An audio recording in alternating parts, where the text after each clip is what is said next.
জয় নিতাই বন্ধুরা, দেখো শাঁখা দুর্গাপূজা বাঙালির বড় ঐতিহ্য। শাঁখা পরেই ঠাকুরকে বরণ করা হয়।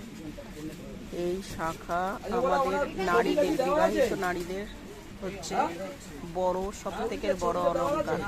দেখো এই শাঁখা পরে তবেই ঠাকুরকে সবাই বরণ করতে যায়।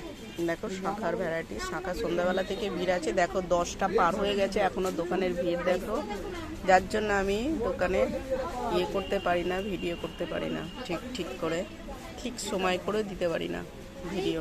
এর জন্য বন্ধুরা দুঃখিত। হ্যাঁ, এই শাঁখার উপর রেখো না, দাঁড়াও, এখানটা রাখো। হ্যাঁ, বিল করছি, দাঁড়াও 1 সেকেন্ড। ঠিক আছে বন্ধুরা, আজকের মতো এই শাঁখাগুলো খুব সুন্দর সুন্দর ডিজাইন আছে। কাকিমা একবার সেই রাধাকৃষ্ণ যুগলের কাপড় দেখেছিলেন না?